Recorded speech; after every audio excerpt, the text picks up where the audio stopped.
love my HBCU. And boy, I love it, love it. I love it, love it. I love my HBCU. And man, I hope my team they won one. I hope my team they won one. Yeah, man. I hope my team they won one. I hope my team they won one. I tune into the HBCU Sports Lab to see if my team won or lost. If they lost, I'm quiet as a mouse. But if they won, keep tab. I'ma do the dab, yeah.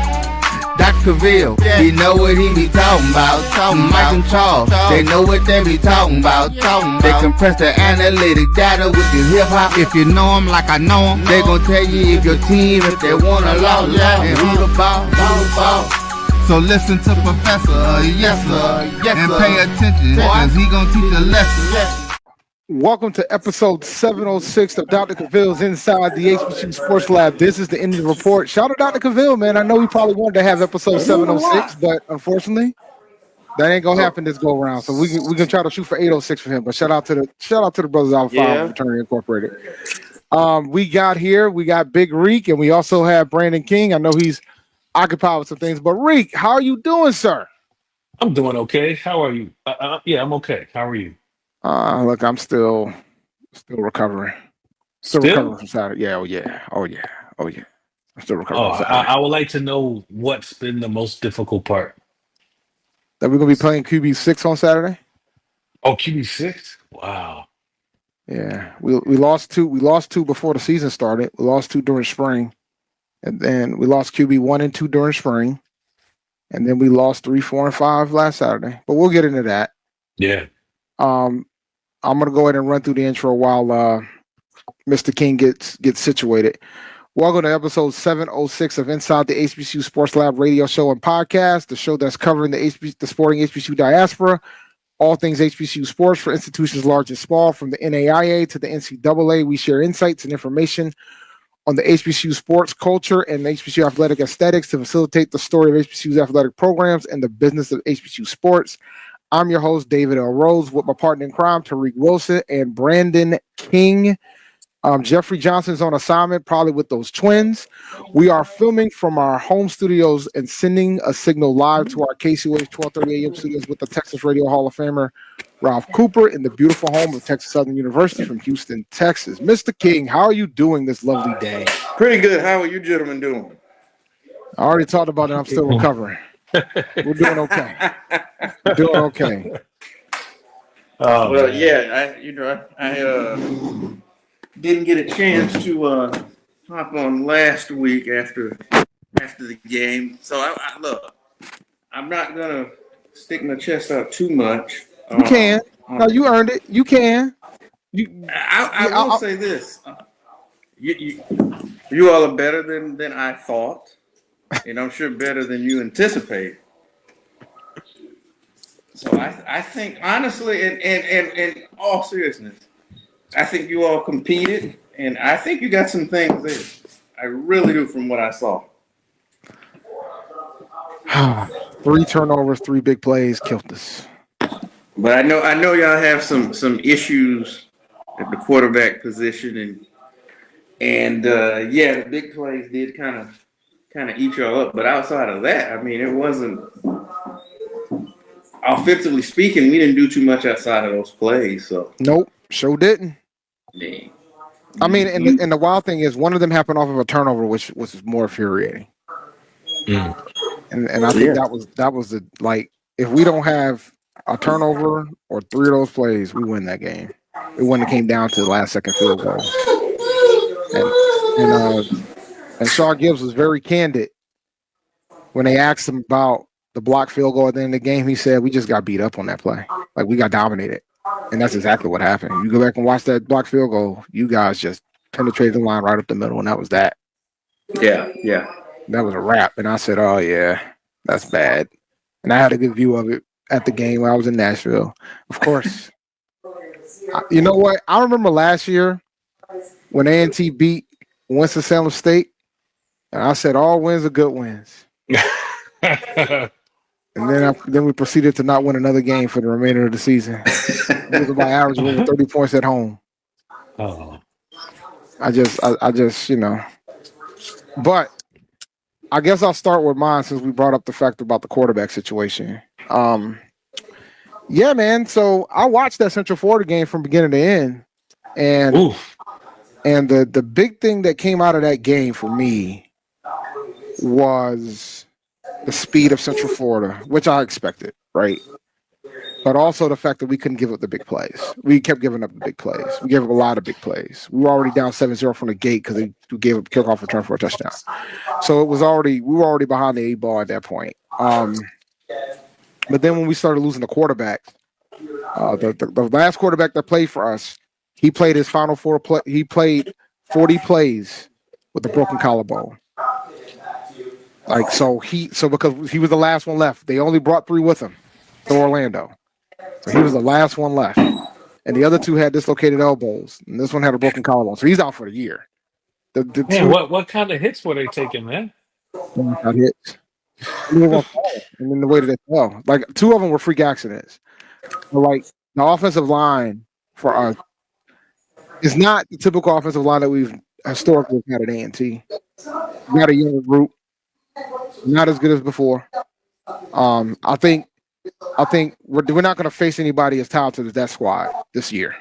But 68-7, I saw some encouraging things at the end. Our ability to get that touchdown at the end, and Shamik Blizzard breaking out to get one, and he had to earn that joint. So I shout out the team to not quitting. I think if this was last year, I think they would have packed it in. They would have packed it in after it was like 35-0. So shout out to them for that. But it just looked bad. I think everybody's like looking at the score, and they just look at what we saw, what the score was, and it was, and rightfully so. But it was just a bad. We just didn't play well. Sean Gibbs at the post-game press conference was rough because he was honest about whether or not those games are worth it.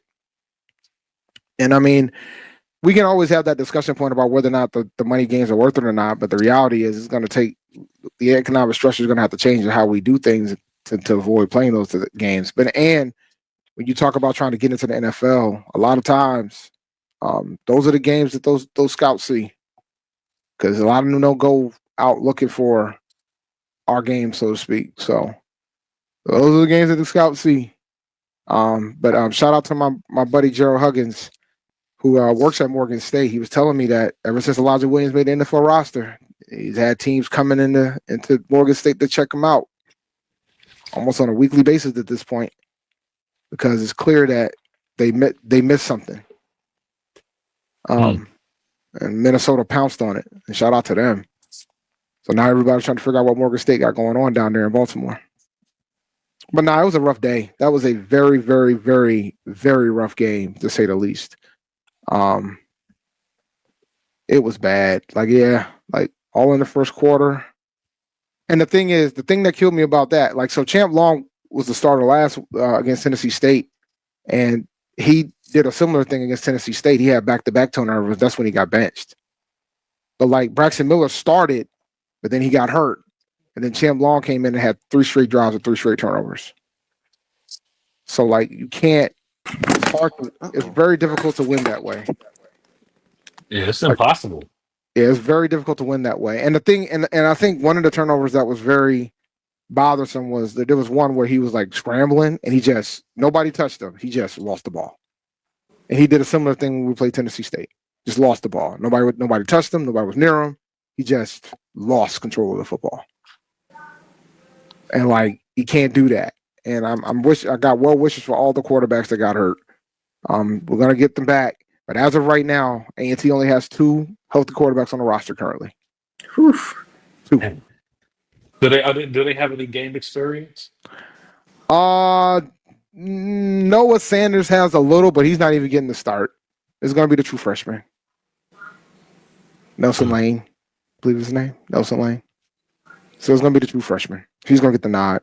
Somebody that Coach Gibbs recruited. So he's going to get the nod. Man, that's unfortunate. I feel sorry for my Aggie brother. And, me and Hampton and I were talking, or Jeff were talking about on our podcast earlier, Hampton hasn't played these money games, but starting, I think, next year, they're going to be playing so I think part of your problem is that you have a young roster, right?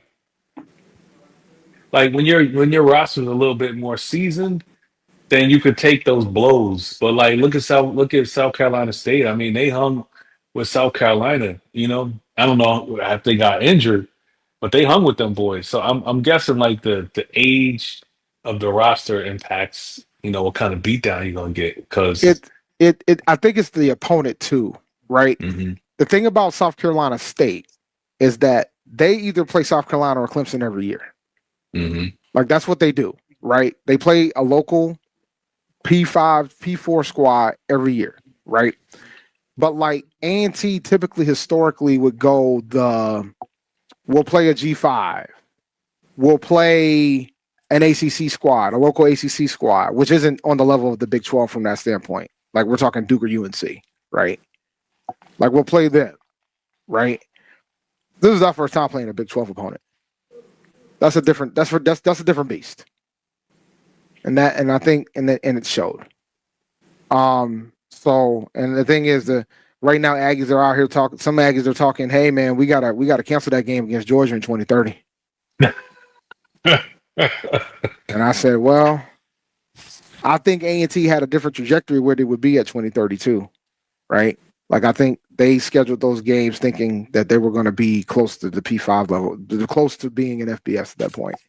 And I think, you know, the decline that we had was it was pretty abrupt and fast.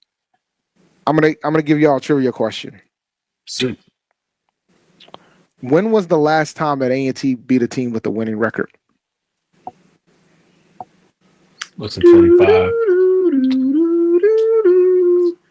Chad, if you think you know, let me know. Let's 1, 2, 3. Wait, 25, 24, 22. Nope. No. Didn't y'all 20. recently, and I could be wrong, didn't y'all beat, as you say, the school up the road within the past couple of years? The last time we beat the school up the road was 2021. No, that wouldn't have been. South Carolina State in 2021. The year that they won the Celebration Bowl. That was the last team we beat with a winning record. That was the last team we beat with a winning record. So think about that. So it's 2022, we went 7-4. We didn't beat a team with a winning record that entire season. And that was the last Sam Washington year, right? Because no, 2022 was the last Sam Washington year. Yeah, I was thinking that's the last year y'all had a win over, but I guess not. Wow. Like when we let Coach Washington go at the time, people were like, "Well, he has a winning record." I was like, "Yeah, but he didn't be the winning team all year." Like none of the teams that was in the Big South at the time that we beat had a winning record. And then we ended up losing and then we played Gardner Webb, who did have a winning record, and we lost to them. That's unfortunate. You know, you guys have so much Aggie pride that you kind of forget that y'all stink sometimes, you know? Oh yeah, I mean, no. We understand. Like as a fan, I understand the ebbs and flows of the program. We're sitting. You know, I forgot. I always view y'all as like competitive and good, but then when you really break it down, because I'm like, yeah, I might win this weekend. Bro, after the break, we're gonna talk about your situation. Oh yeah, man. I don't know how much Mr. King wants to talk about what happened in Nashville. I'm pretty sure you got some things to say though. I know he got something. I know he got something to say. Y'all caught a beat down too, right? North Dakota State. Yeah, nah. But the beat down wasn't the problem for me. It was losing them stands was the problem for me. We'll talk about that after the break. All right. Yeah. We'll be right back after this break.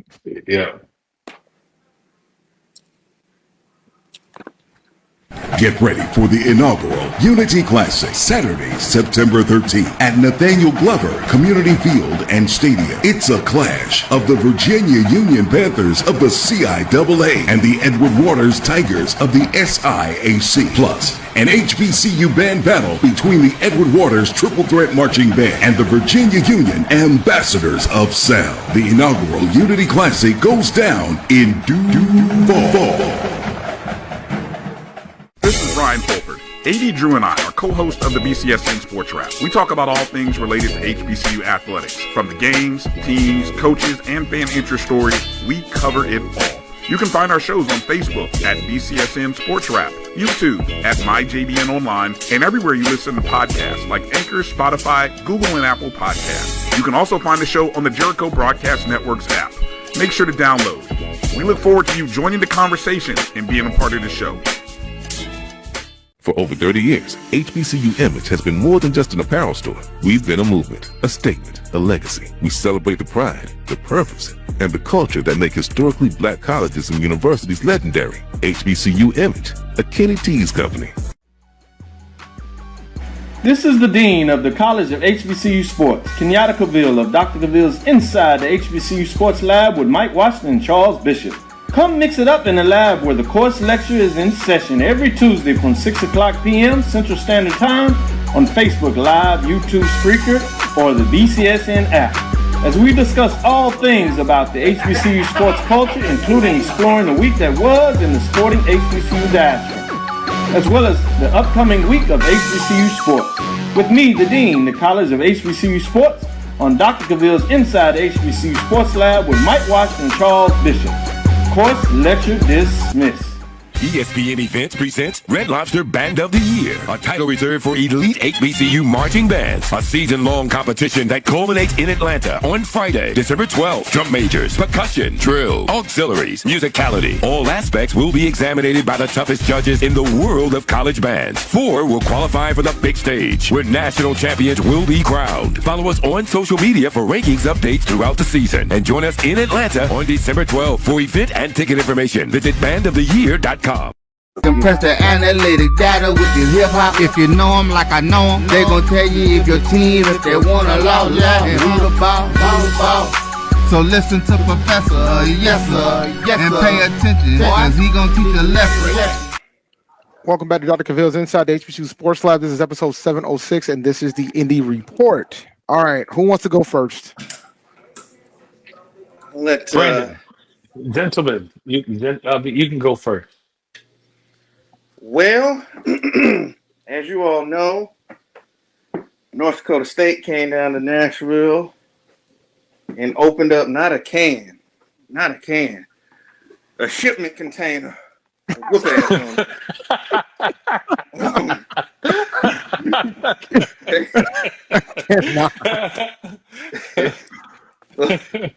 It was pretty bad. 59-3 was the final. Yeah, and they somewhat took the foot off the gas in the second half because it was 45-0 at halftime. I feel like that old Jim Moore. We could hardly complete a pass. We couldn't run the ball, so we didn't even try. I mean, we couldn't do diddly poo offensively. I mean, we threw for under 150 yards. I mean, it was bad. We got whipped up front on both sides of the ball. I mean, Brandon, you remember when I told you that? Brandon, you remember when you guys played them last year, and I told you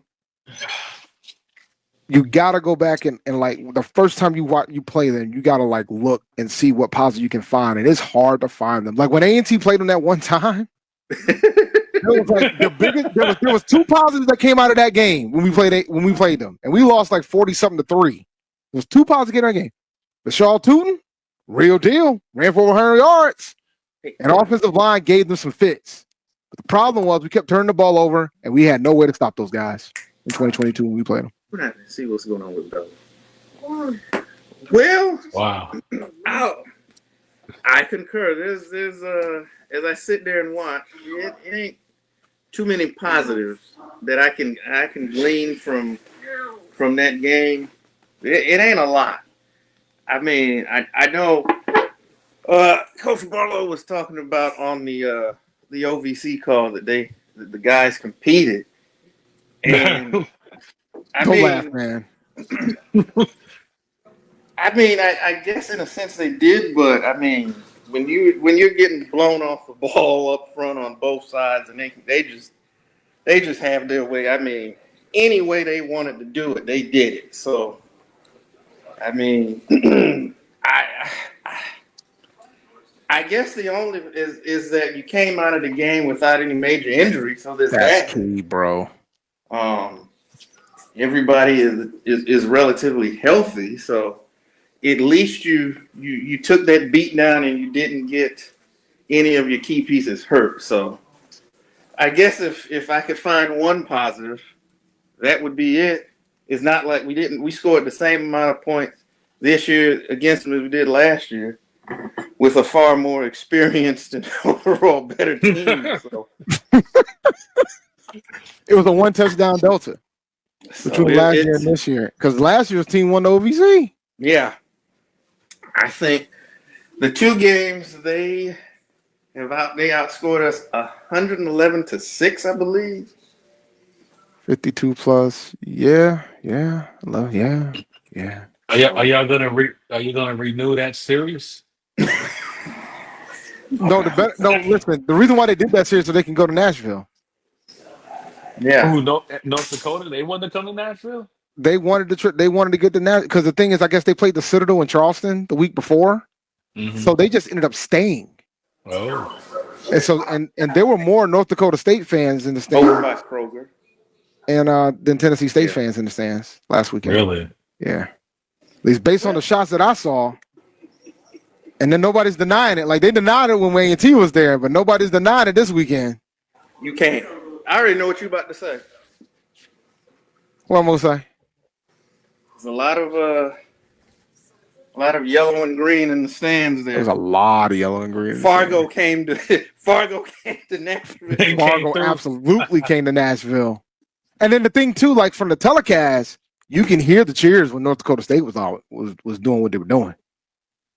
Like, you could hear the cheers. Like, you can hear the crowd. Yeah. It was a home game for them. Basically. And here's the thing. I think part of it, unfortunately, and look, I've been critical of the attendance. I have been. I'm surprised they ain't made folks mad. But I think part of it was people knew he was gonna lose. They was like, I'm not paying this. Watch this beat down. Yo, Stay in the house. I'm gonna say this. I want to shout out to HBCU Sports. Shout out to Ken Rashad. Go get his book. You haven't got his book already. He asked a question at one of his shows prior to that game of, would the weather be a factor because it's different in the South with the heat? And I was in the chat. Like, I actually caught the roundtable live, and I replied, absolutely not. It's not gonna matter. I think you guys need to understand what this is. This Tennessee State squad is not as good as the one from last year, and they lost by 49 last year. There's no way you guys can legitimately think that they're going to keep this game close. And what I saw is exactly what I thought was going to happen. And it was rough. And I had said that I just wanted them to keep it within 6 touchdowns, and obviously that was done for in the second quarter. So I mean, you saw the difference in the programs. One is a well-oiled machine that they have, they've got their culture set. Everybody knows what to do. From a recruiting standpoint, they get the guys that they need to do what they have to do in terms of their system. And I mean, it's just a machine. And we've seen even some, coaches leave. We thought we had the offensive coordinator drunk a cup of coffee down here last year before, he went off to greener pastures, and they just keep rolling. And, I hope if there's any positive that maybe kind of getting to see it up close and personal, and really get a chance to see it, to kind of give you something to not only shoot for, but something to you can take some things that they've done and like, okay, how can we incorporate what they do well and take some of that into our program. And ODB, to answer your question, I'm not sure yet. To be honest, he's looked real shaky at best in these two games. Granted, it's his first two starts, and to be honest, this particular Saturday, I wasn't expecting him to really light it up. And I don't think that that position is completely solidified, because even the little bit that we've seen of McCrary and McNair, it certainly is not enough to even think about supplanting Palmer at this juncture. So I think right now, he's kind of, at least from at this point, the best of what we've got. I don't want to chuck him out yet, just 2 starts into your collegiate career, but against Alabama A&M, we need to definitely see some sort of improvement. Look at it this way, man. You could be at QB6. That is true. It could always be worse. Let me tell you something, man. I didn't say the score. It was 68-7 for A&T. That was the final score. It was 68-7. It was 68-0 before we scored the final touchdown. It was bad. It was out of hand. It was out of hand from the gate. So I was flipping back and forth, and when I turned to y'all again, I think it was 40-0. Mm-hmm. When I turned, and then I went back to watch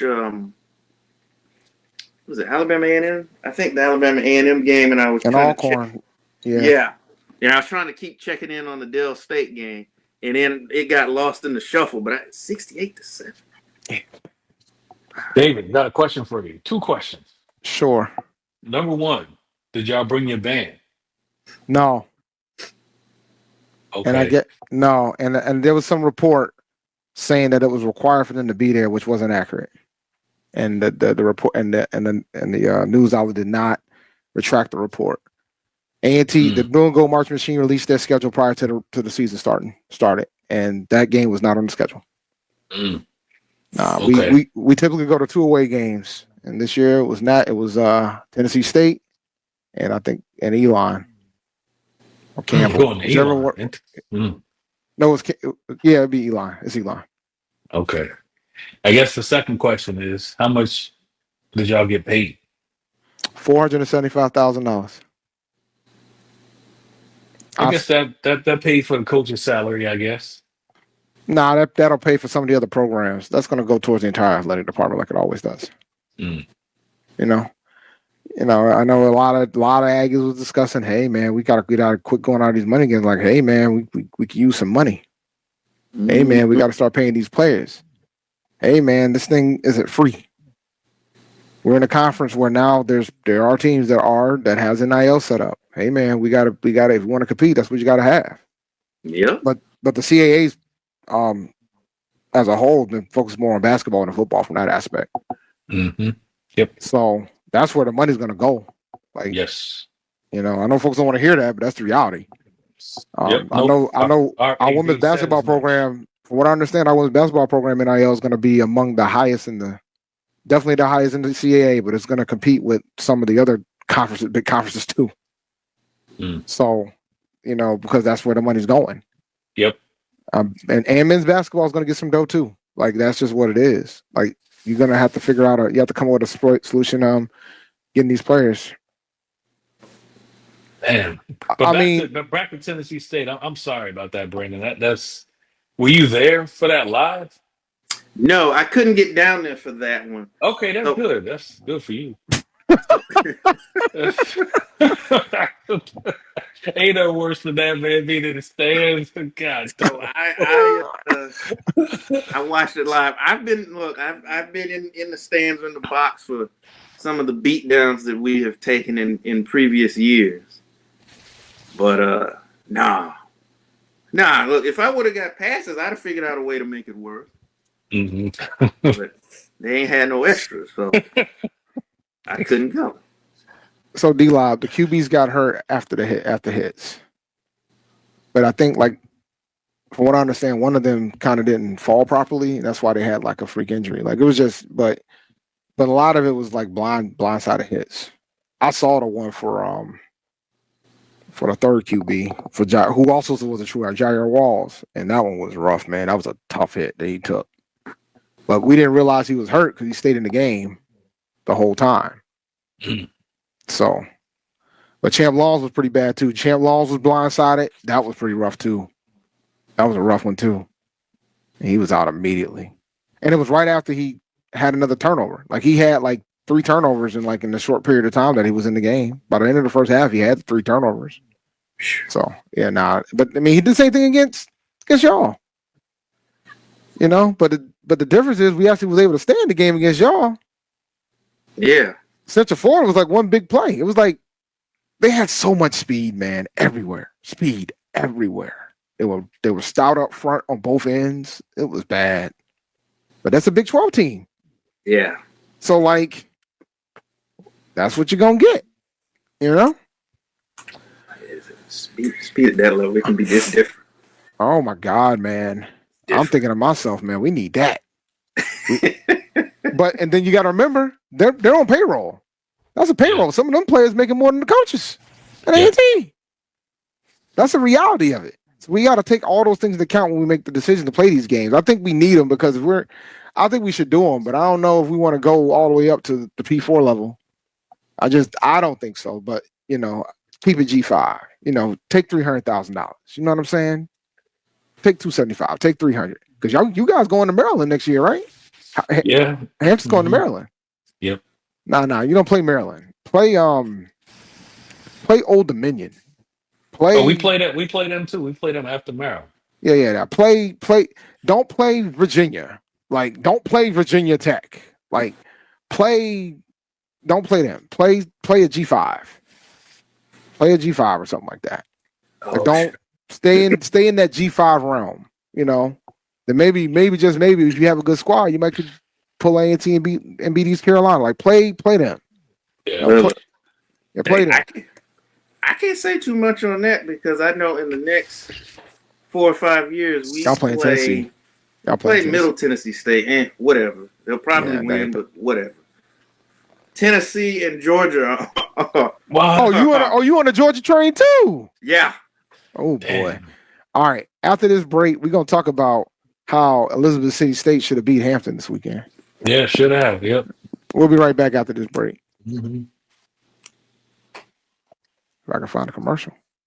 For over 30 years, HBCU Image has been more than just an apparel store. We've been a movement, a statement, a legacy. We celebrate the pride, the purpose, and the culture that make historically black colleges and universities legendary. HBCU Image, a Kenny T's company. ESPN Events presents Red Lobster Band of the Year, a title reserved for elite HBCU marching bands. A season-long competition that culminates in Atlanta on Friday, December 12th. Drum majors, percussion, drill, auxiliaries, musicality. All aspects will be examined by the toughest judges in the world of college bands. 4 will qualify for the big stage, where national champions will be crowned. Follow us on social media for rankings updates throughout the season. And join us in Atlanta on December 12th. For event and ticket information, visit bandoftheyear.com. The human voice has always connected audiences with experiences. Major brands all across America have trusted Kever's voice time and time again. Conversational, powerhouse, intelligent, and sincere. That's the voice you need for your creative marketing process. KeversVoice.com. Kever's Voice, Kever's Voice, KeversVoice.com. Always on, all the time. The Cavil Group is a Florida-based marketing and training consulting firm. We help businesses communicate to their target audience and engage them in conversation. We also help to expand their audiences, which will ultimately result in growth for those organizations. In addition to being a certified constant contact specialist, my colleagues and I are also certified in John Maxwell Leadership Principles. We use these proven principles to conduct workshops, training, and private coaching sessions for individuals and companies looking to take things to the next level. Contact us to schedule a free consultation. Issues today, don't delay, call Cavil. Get ready for the inaugural Unity Classic, Saturday, September 13th at Nathaniel Glover Community Field and Stadium. It's a clash of the Virginia Union Panthers of the CIAA and the Edward Waters Tigers of the SIAC. Plus, an HBCU band battle between the Edward Waters Triple Threat Marching Band and the Virginia Union Ambassadors of Sound. The inaugural Unity Classic goes down in due fall. Compress the analytic data with your hip-hop. If you know them like I know them, they gon' tell you if your team, if they want a lot, and who the ball. So listen to Professor, yes sir, and pay attention, cause he gon' teach a lesson. Welcome back to Dr. Cavill's Inside the HBCU Sports Lab, episode 706. This is the Indy Report. All right, man, Reek. Talk to me, man. Well, our Hampton Pirates of the CAA, who we predicted to go 7-5, were down 20-10 at halftime to Elizabeth City State, a team that was picked to finish 9th in the CIAA, a team that will probably finish 9th in the CIAA. And it took a last-second goal line stand and basically a stop at the 1-inch line for Hampton to beat Elizabeth City State. And some people say that the man even got in. The refs just wanted to, everybody wanted to end the game. That's them CAA refs. Yeah, I mean, CAA, I've seen it since we left the MEAC, especially the CAA refs, they reward the home teams. So they always look out for the home teams. So I think they looked out for us, man. I mean, we could have got a penalty on that last play. We could have got everything. Hell, for them to get that last play, we got a pass interference. I mean, it was just a disaster all the way around. I mean, it was good that we shut them out the second half, but the passing game ain't working. The defense isn't dominant. The best thing we got is the running game and the secondary. Secondary is pretty good. But other than that, man, we got all kind of problems. I don't know what it is.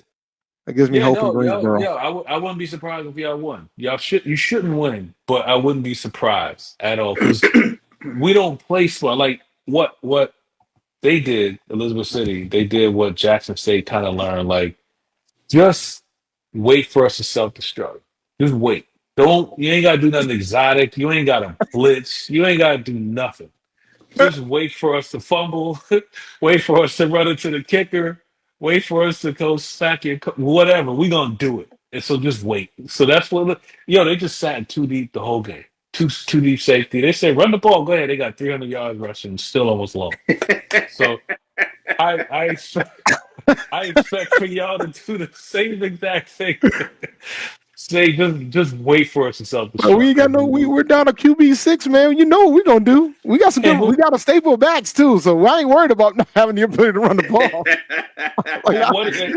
And what do you think where would Elizabeth City State's QB fall in y'all quarterback room? Would he be QB3? No, I don't think so. My man was just back there chilling. I mean, till the second half. So it's the big thing is bad. Even though we're short on quarterbacks right now, we got some good receivers. We got some good tight ends, and we got a good run game. I think the biggest concern I have with A&T is the offensive line right now, to be honest with you. Yeah, I mean, we'll get some pressure. We'll get some pressure. If y'all can't protect, then you're gonna get lit up. But we're gonna make mistakes. We're gonna keep y'all in the game. I know that much. I know that much. Coach Cord, defensive line coach for us, he's been able to have our defense get to the quarterback, which is good considering how bad we were doing it last year. So it'll be fascinating to see how this game goes. I plan on being in Greensboro for the game in December. I mean, this Saturday. I plan on being. I'm flying out to Greensboro on Friday. Okay. So I plan on being at. I'm gonna be at that game. I'm gonna be at the game with School Down. I'm gonna stay down. I'm gonna go visit my parents in between. I'm gonna go and I'll be in Greensboro for the weekends to go check out the games. Oh. So I do plan on being at both games. But that's dope. Who's Central playing? Oh God, who are they? Oh, Fayetteville State. They got a Division II school too. They're playing Fayetteville State. All right. Yeah. You know, they got to tune up. Everybody's getting to tune up but A&T. Everybody, Y'all getting tuned up. yeah, we getting tuned. Everybody getting to tune up at A&T. Oh man. Nah, Yeah. Well. This. I mean, honestly, we should win this game. But like I said, we gonna keep y'all in it, and who knows what's gonna I was happen trying at to the beat us end. by 42. I mean, but I don't think that's gonna happen. I think I don't know. these kids, the culture of the team is much different than it was the last 2 years. Yeah. Good So tell. these kids are not gonna quit. I'm not too concerned about that. It's gonna be a close game. It's gonna be a fight to the end. I'm just hoping, we'll see. We'll see how Greg McGee is the offensive coordinator. We're gonna see how good he can coach this true freshman up, man. I'm fascinated to see how it goes. Well, I mean, I would be. He's seen what I've seen. Like our secondary is legit. I mean, they're legit. Like everything else, the line is weak in the middle. I would run that thing right up the middle. That's what I would do. And then hopefully you get the safeties get a little bit nosy, then you could do something. But I wouldn't come out with a young quarterback and test the secondary. I wouldn't do that. I would just run it, keep the game close, and wait We're for us gonna. to self Well, that's wait for us to what self destruct. that's what Sean Gibbs does, man. He likes to make chicken, so he wants Yep. to run the ball. You Yep. gonna get that. There ain't gonna be a question of that. I'm fascinated to see how it's gonna go, considering what happened to both teams. Like considering what happened with Hampton and that close call with Elizabeth State, and what happened with us losing 3 quarterbacks against a P4 opponent. Between those two things, we're gonna get an idea of what it is. I really want to talk about Alabama and A&M, and Brandon's back. I want to bring him in here because he's got to talk to me about how he's feeling about this game up against Alabama A&M on Saturday, man. Bringing back a nice little rivalry game, nice little classic over here. Yeah. Actually, I'm working on a story about some comments I found interesting that Coach Barlow made in the OVC call about TSU playing HBCUs. Oh no! Very interesting. No, this is actually rather interesting. Oh, so that'll be out if not this evening. The fact that you didn't say it was good means Yeah, what he said. I need to know what he said. I know you're gonna get the article out. Sorry to ruin your clicks, but no, it's fine. So, and it was actually part of from a question I asked, and it stemmed from just the legacy series and Tennessee State playing HBCUs in general.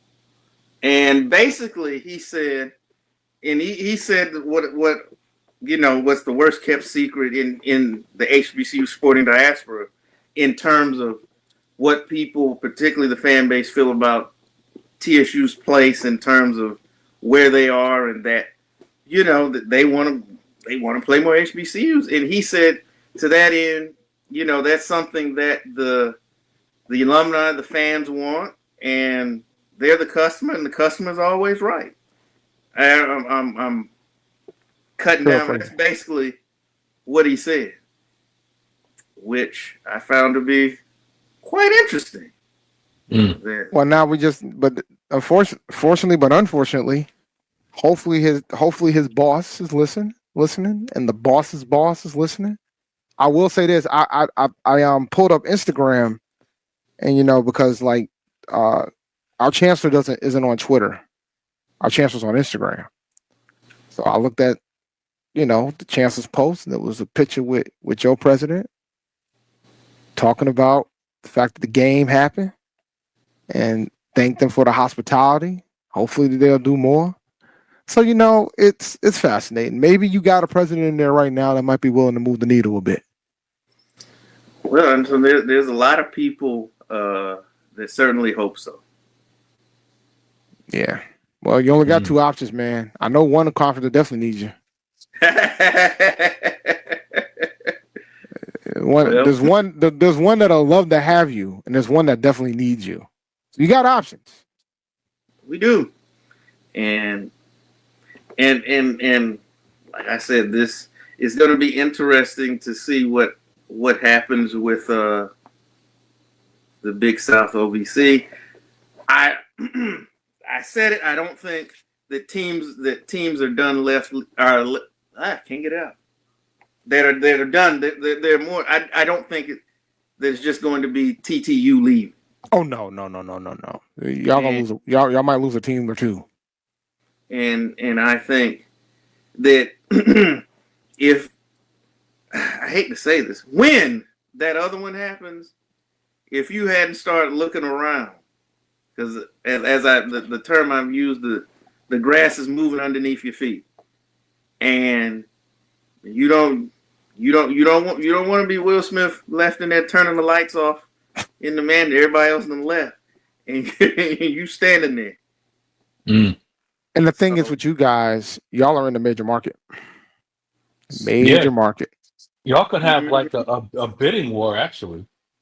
Y'all in a major market, man. And you think about where it's centrally located to a lot of other fairly substantial markets. You're not far from Atlanta or even Memphis or other cities, Louisville and things of that nature. So if one of those other two conferences who shall remain nameless, but we know who you are, that would be a great foothold for them to be able to get into that market. Mm-hmm.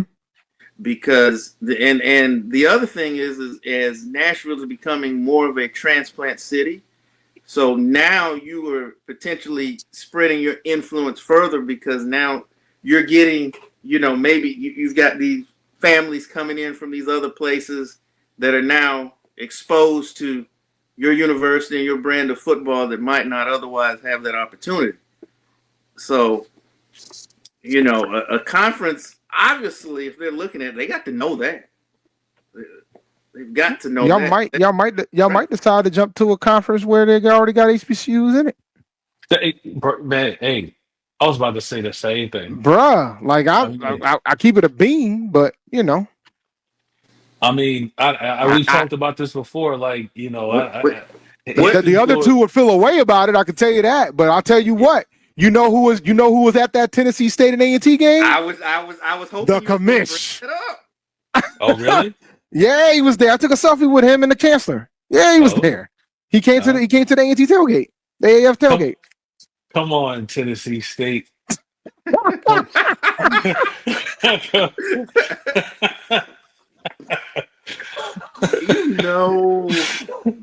bedlam that would ensue if that would have happened. That would add another market to them. They already have Boston. They have New York. They got Charleston. Y'all like basketball too. It's a pretty strong basketball conference. Like, y'all got a pretty decent track program. They got a pretty good track over there too. I'm just saying that might be. And folks don't want to hear this. That could be the compromise. You get to play 2 HBCUs a year. You have room to add a couple more, 3 more to the schedule if you wanted to. Could be the compromise. Yeah. You get 5. That's the point. And most of the time you only get 1, so you get 5. So there was a question. Is there some history behind Tennessee State and Alabama A&M for football? They used to play, even when I was in school, we actually played them fairly regularly. And then I think the last time we played them was, I don't have it in front, like 2012. It's been over a decade since we played. And Nashville to Huntsville it's a hop, skip, and a jump. So it was a real easy drive for both fan bases, and it wasn't, a desperately hard trip to make. But it just went away for whatever reason, which is crazy because we played each other in basketball even over that interim quite a few times. So they decided to bring it back with the Legacy series, which I think is a good thing. So it's good to see the Battle of I-65 come back. Absolutely. I don't know if that's the official name, but if not, then it's gonna be one. I mean, they create rivalries all the time that some people don't know about, like the Battle of Greater Baltimore with Townsend and Morgan, which Morgan State is a rivalry, guys. You just gotta have to accept it and embrace it. Yeah. Hey, listen, man. And by the way, just to be clear, RB, there's no football teams in Boston that's in the CAA. We do have one in Maine, though, and we have one in New Hampshire. Who knows how long that'll last? What, Maine? No, I will.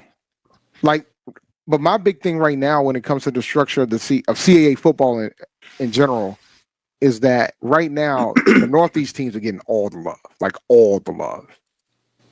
Like you got 8 teams that are like Jersey and up, and then you got us, Campbell, Elon, Townsend, and Hampton.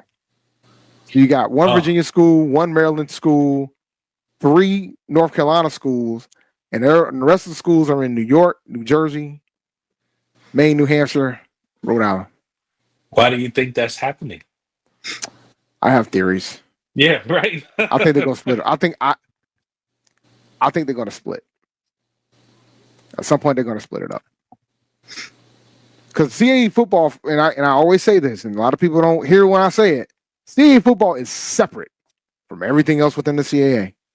If you become a full-time member of the CAA, you automatically become a member of CAA football if you have football.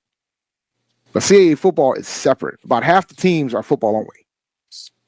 So when William and Mary made the decision to go play their football in the Patriot League, they kept the rest of their sports in the CAA.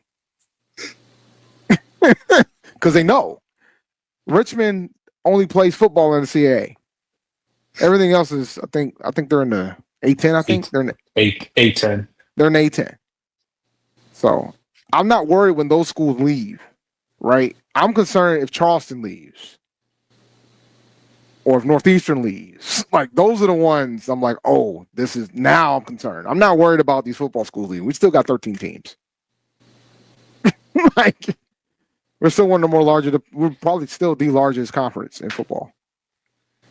So, but yeah. Anywho, so any predictions for this weekend? Tennessee State, Alabama, A&M. Who you got, Reed? A&M. A&M's at home, right? Or is it? No, they're in Nashville. It's in Nashville. Oh man, y'all got Nashville. 3 in a row. Wow. You got 8 home games this year. Wow. Damn, I still got A&M. I have A&M in a very, very close one. I think Sam Shade is already starting to instill that culture there, and you've been seeing it over the past couple weeks. Sorry, Brandon.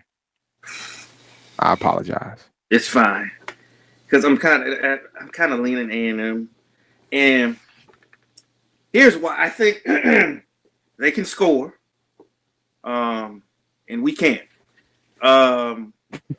Outside of flash explosive plays, because in at no point have we went on a sustained drive. 10 play, 8 play is boom home run play, boom home. That's how we've scored the 3 touchdowns we have this season. So I'm gonna ask you a question. Outside of those 3 touchdowns, how many yards did you guys have against A&T? Ew, you know what? I had looked it up. I'll tell you the answer if you can. It was under 100. 59 yards. Yeah.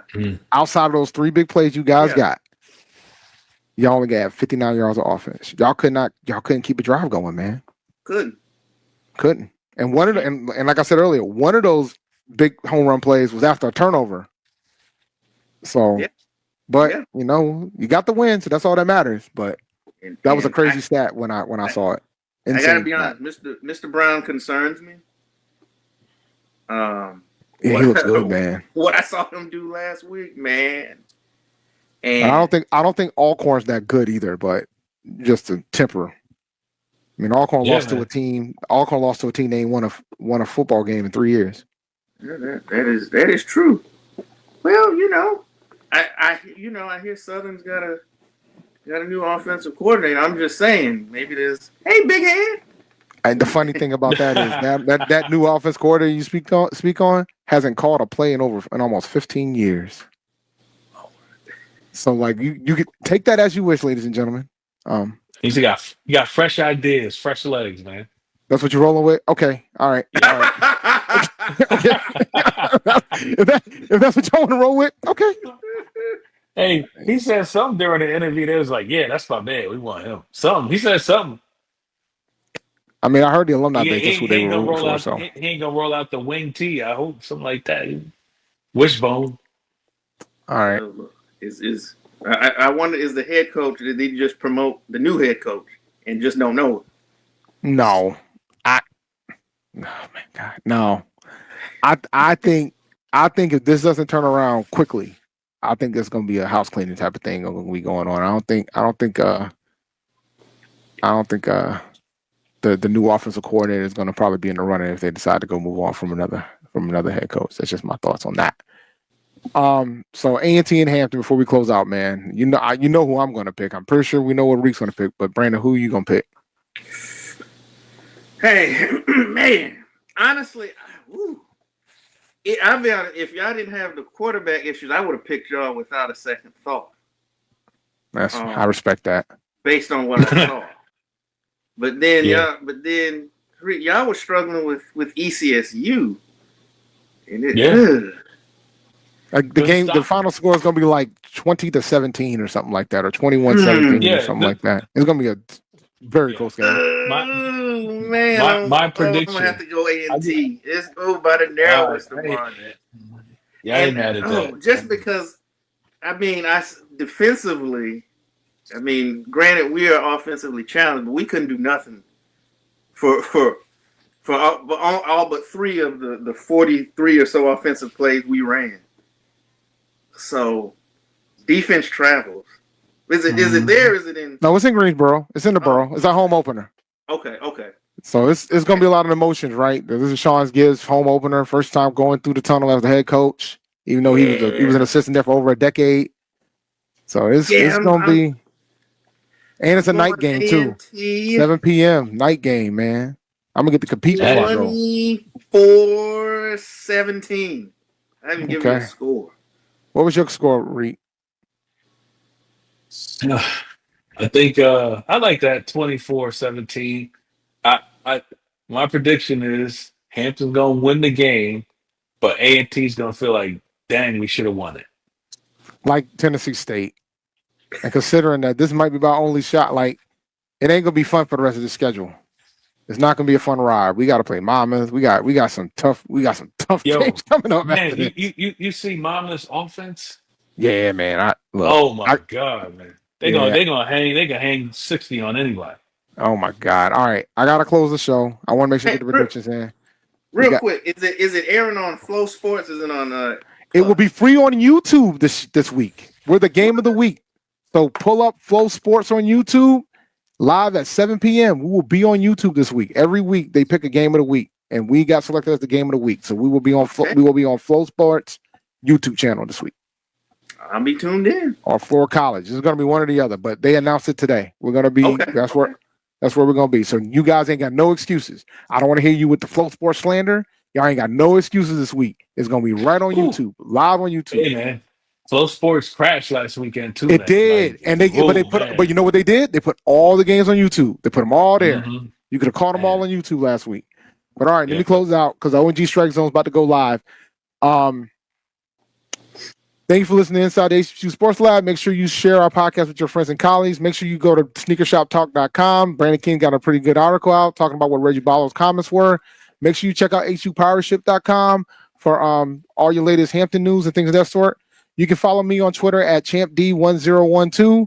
I'm over there talking about everything from HBCU sports to Carolina Panthers to video games to whatever I feel like talking about today. Dream big. Oh, make sure you follow Dr. Kenyatta Cavil on Twitter, Facebook, and Instagram. Make sure you follow Inside the HBCU Sports Lab 1 on Facebook and Inside the HBCU Sports Labs on YouTube. Dream big and continue to move forward. We'll talk to you soon. Reek. Of course. Brandon. Lecture. Dismiss. You guys have a good one, guys. See you next week. Later.